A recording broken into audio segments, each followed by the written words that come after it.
Hey guys, welcome to class 12 inverse trigonometric function assignment discussion. Well, inverse trigonometry हम पढ़ चुके हैं और लेक्चर के साथ साथ मैंने आपको एक असाइनमेंट भी दिया था करने के लिए. बेसिकली जो भी पढ़ाई की थी उसकी प्रैक्टिस करने के लिए क्वेश्चंस दिए थे. किस किसने कर लिए? अगर नहीं किए तो जल्दी से हमारे यूट्यूब चैनल पे जाइए. Vedantu class 11th and 12 inverse trigonometric functions का लेक्चर लाइव है ऑलरेडी ऑन द चैनल और इसी वीडियो के डिस्क्रिप्शन में आपको मिलेगा असाइनमेंट लिंक. इस लिंक पे क्लिक करते ही you will be able to see inverse trigonometric function का असाइनमेंट पीडीएफ. ठीक है, इस पीडीएफ को सॉल्व करिए, उसके बाद इस वीडियो को देखना स्टार्ट किए अगर अभी तक सॉल्व नहीं किया है तो. ठीक है, और जिन बच्चों ने सॉल्व कर लिया वो मेरे साथ मिलके आंसर डिस्कस कर लेते हैं कि किसने किसने कौन सा क्वेश्चन सही किया गलत किया. ठीक है, तो are you guys ready? Let's begin with question number 1. Basically inverse trigonometry में हमने हर ट्रिग्नोमेट्रिक फंक्शन का इनवर्स निकालना सीखा था, उनका ग्राफ देखा था, उनका डोमेन रेंज देखा था एंड उनकी प्रिंसिपल वैल्यू निकालना सीखा था. This is all about in your course and ऐसे ही क्वेश्चंस आपके एग्जाम से भी आने वाले हैं, right? So let's practice them. सबसे पहला क्वेश्चन है सुपर इजी क्वेश्चन.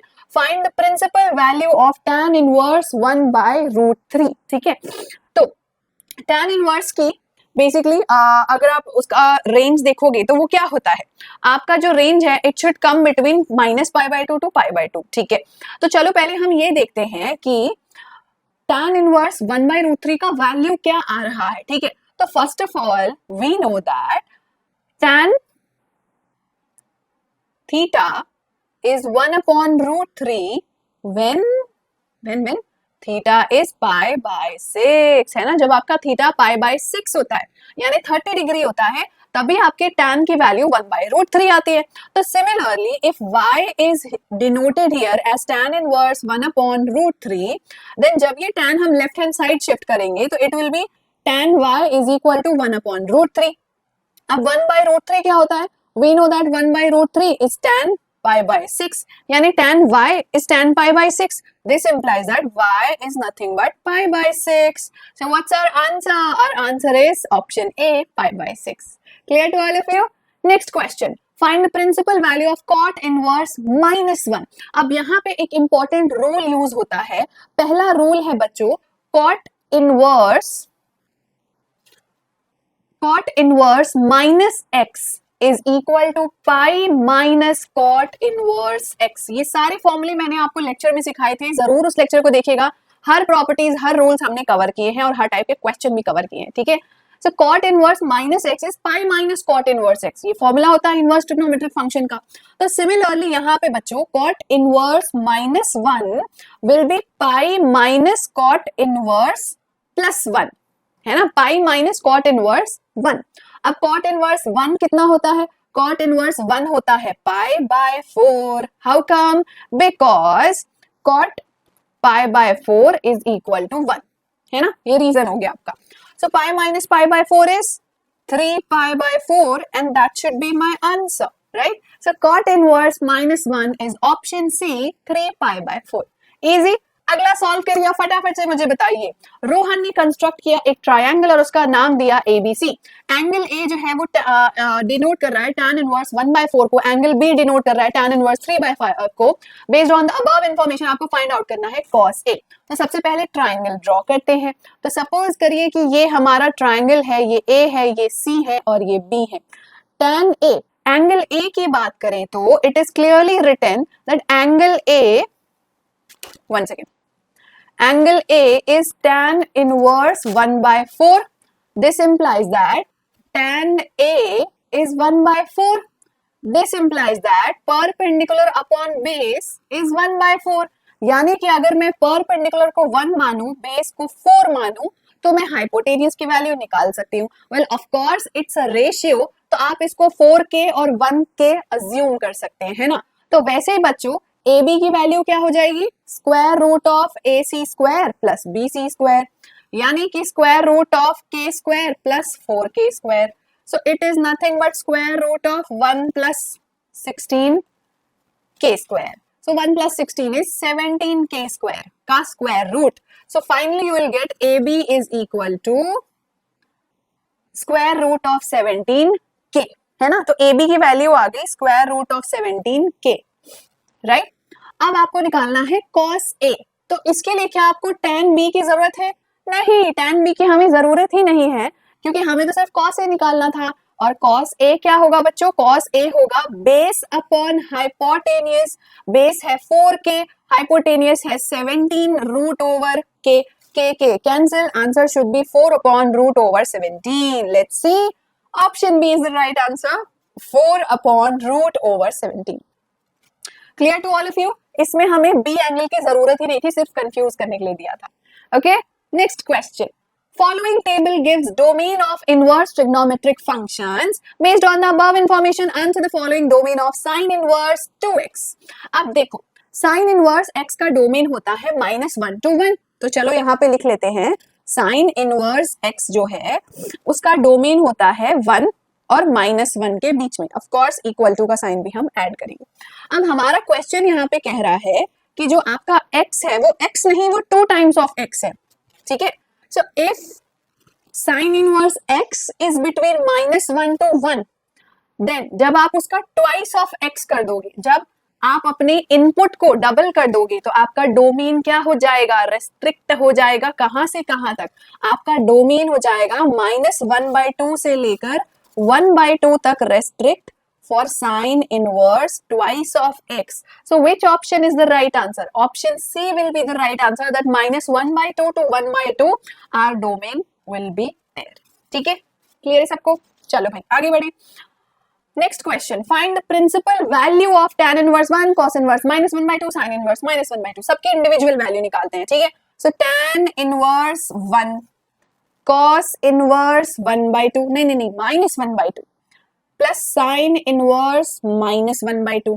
अब यहाँ पे दो फॉर्मूले यूज होंगे। पहला formula cos inverse minus x is pi minus cos inverse x, बताया था ना मैंने।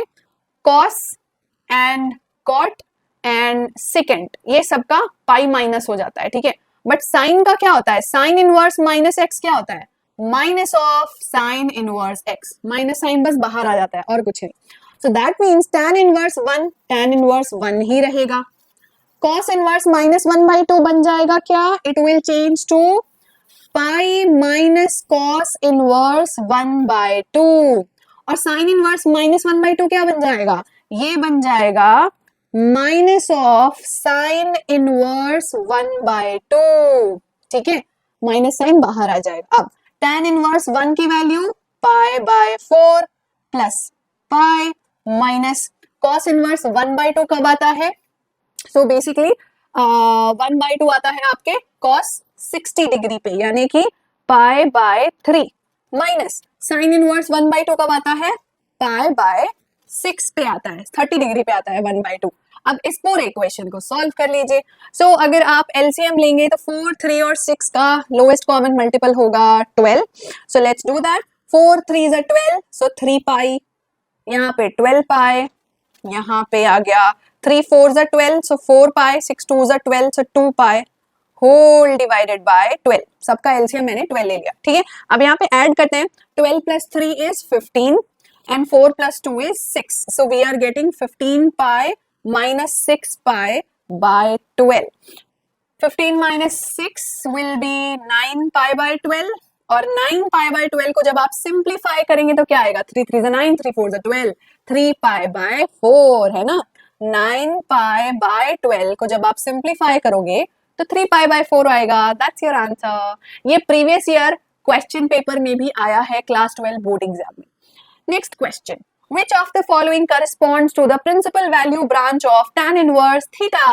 tan inverse theta का principal value branch क्या है? हर inverse trigonometric function का मैंने आपको ग्राफ सिखाया था, डोमेन, रेंज, सब कुछ निकालना सिखाया था। अब बताइए इसका प्रिंसिपल वैल्यू ब्रांच डोमेन का क्या होगा? So tan inverse theta is very similar to sin inverse theta. Difference ये है कि sin inverse theta में π/2 और -π/2 इंक्लूडेड होते हैं, बट tan इनवर्स थीटा में हमारा डोमेन होता है -π/2 से π/2 but not including them. So simple bracket लगाते हैं हम। That's why option A is the right answer. ठीक है, याद रखना बच्चों। ठीक है, ये किसका है? जल्दी से मुझे कमेंट करके बताओ, ये किसका डोमेन है, ये किसका प्रिंसिपल वैल्यू ब्रांच है? फटाफट से कमेंट करके बताना, देखो किसको किसको याद है। Next, tan inverse 1 plus cos inverse -1/2। Let's solve it. So tan inverse 1 cos inverse -1/2। tan inverse 1 कब आता है tan थीटा में? tan π/4। tan 45 डिग्री इज 1, तो ये लिख दो यहाँ पे 45 डिग्री। फिर cos इनवर्स -1/2, जब भी cos इनवर्स -x होगा तो पाई माइनस cos इनवर्स x हो जाएगा पॉजिटिव, लेकिन बाहर पाई माइनस लग जाएगा। अब ये हो गया π/4 plus pi minus cos inverse 1/2 क्या है? 1/2 आता है 60 डिग्री पे, यानी कि π/3। So here you get π/4 plus 3 pi minus pi 2 π/3। 4 3s are 12, LCM लेंगे 12 आएगा। तो let's solve it. 3 pi plus 8 pi upon 12 is 11 π/12। कोई ऑप्शन था क्या? यस, ऑप्शन बी इज 11 π/12 और ये हो गया आपका right answer. Clear? Okay, now moving on to next question. One branch of cos inverse x other than the principal value branch corresponds to that। ये भी मैंने आपको डिटेल में समझाया था बच्चों कि cos इनवर्स, साइन इनवर्स, किसी भी फंक्शन में ऐसे बहुत सारे ब्रांच होते हैं जहां पे इनवर्स फंक्शन जो है वो बेसिकली डिफाइंड है, पॉसिबल है इनवर्स निकालना। सिर्फ एक ही ब्रांच नहीं होती है जहां इनवर्स निकालना पॉसिबल होता है। याद है कि नहीं है? नहीं है तो जल्दी से लेक्चर देखो। लेक्चर के शुरुआत में ही मैंने आपको सिखाया था कि प्रिंसिपल वैल्यू ब्रांच क्या होता है, वो दूसरे ब्रांच से अलग क्यों है। ठीक है, तो बच्चों हमें याद है कि कॉस इनवर्स का जो प्रिंसिपल वैल्यू ब्रांच होता है वो होता है 0 to पाई। बट हमने ये भी पढ़ा था कि अपार्ट फ्रॉम 0 to पाई, पाई का अगर आप कोई भी मल्टीपल लेते हो, पाई से 2 पाई, 2 पाई से 3 पाई, है ना, 3 पाई से 4 पाई, ये भी आपका अलाउड है। क्या बोलते हैं इसको? Allowed branch. ये ब्रांच भी आप ले सकते हैं cos इनवर्स x फंक्शन को डिफाइन करने के लिए, क्योंकि इन ब्रांच में भी cos इनवर्स x निकाला जा सकता है, इन्वर्टेबल फंक्शन होता है। तो ऐसा कौन सा ऑप्शन है जिसमें पाई का मल्टीपल दिख रहा है? Option D. So 2 pi to 3 pi is another branch. ठीक है, प्रिंसिपल वैल्यू ब्रांच होती है 0 to पाई स्क्वायर ब्रैकेट। इसके अलावा आप कोई भी ब्रांच ले सकते हो, उसमें cos इनवर्स x डिफाइन होता है अगर वो पाई का मल्टीपल है, जैसे पाई to 2 पाई, 2 पाई to 3 पाई। ठीक है, understood everybody? Next question. Principal value of cos inverse -2 upon √3. Let's find out. So cos नहीं, cosec inverse. Now cosec inverse minus x क्या होगा? माइनस x हो जाता है, माइनस साइन बाहर आ गया, cosec inverse x। इसमें पाई माइनस नहीं करते हैं, सिर्फ माइनस साइन बाहर आ जाता है cosec फंक्शन में। Now cosec inverse 2/√3। So basically cosec function में 2/√3 कब आता है? 60 डिग्री पे आता है, यानी minus of π/3। That's your answer, है ना। cosec इनवर्स 2/√3 क्या है? π/3। व्हाई? Because cosec π/3 is 2/√3। ठीक है, तो आपका आंसर आ गया -π/3। How simple, too simple, right? All right, next question. If sin inverse 1/√2 plus cosec inverse 2 has the value of k π/12, then the value of k is dash। जल्दी solve करो बच्चों, come on, साथ में solve करते जाओ। sin inverse 1/√2, sine function में 1/√2 कब आता है? π/4, 45 डिग्री पे आता है ना। तो यहाँ पे लिख दो sin inverse 1/√2 plus cosec inverse 2।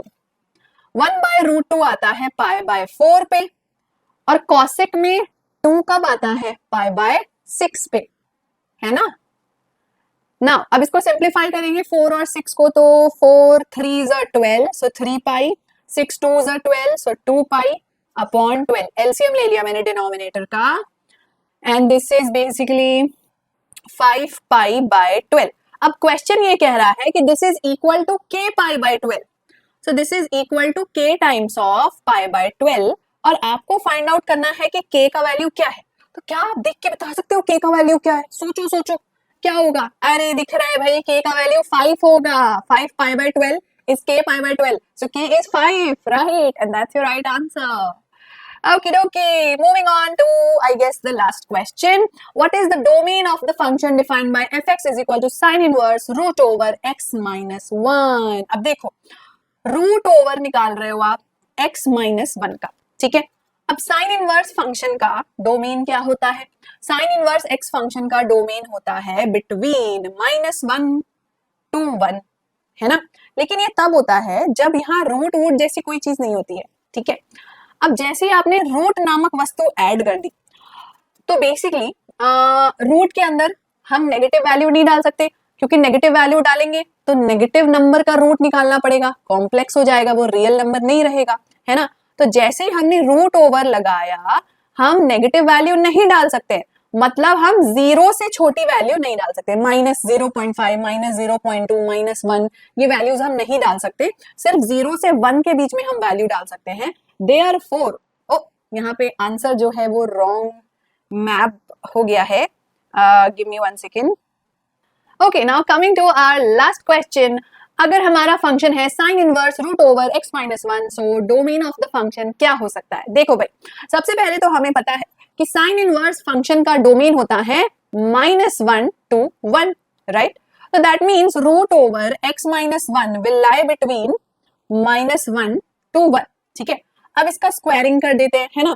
तो अगर हम स्क्वायरिंग कर दे, ठीक है, तो क्या मिलेगा, रूट ओवर का स्क्वायर निकालेंगे तो x माइनस 1 मिलेगा, 1 का स्क्वायर 1 होता है, बट नेगेटिव नंबर का हम जैसे ही स्क्वायर निकालते हैं तो वो सारे नेगेटिव नंबर जो है वो रिमूव हो जाएंगे, you will never get negative number in your domain. So basically ये रिस्ट्रिक्ट हो जाएगा बिटवीन 0 to 1, राइट। अब इस -1 को हम शिफ्ट कर देते हैं इधर भी इधर भी, तो -1 को जैसे ही शिफ्ट करेंगे 0 + 1 and 1 + 1 will be basically 1 and 2। So answer क्या हुआ कि जो हमारा x है उसकी वैल्यू 1 से 2 के बीच में कुछ भी हो सकती है। That's our right answer, option A. Alright, तो जल्दी से मुझे कमेंट करके अपना स्कोर बताइए कि आपको कितने मार्क्स मिले आउट ऑफ 11 मार्क्स। क्या सारे 11 क्वेश्चंस आपने सही कर लिए हैं? Do let me know in the comment section. अगर असाइनमेंट सेशंस आपको यूजफुल लग रहे हैं अपनी प्रैक्टिस के लिए तो इसको जरूर अपने फ्रेंड्स के साथ भी शेयर करिए, लाइक जरूर करना टू गिव अस ढेर सारा motivation, and subscribe to this channel for class 11th and 12th mathematics videos. Thank you for watching today's session, see you all in the next class. आगे के lecture भी matrices और determinants के already live हो चुके हैं channel पे, do watch them and keep doing the assignments and see you in the next live class. Bye bye.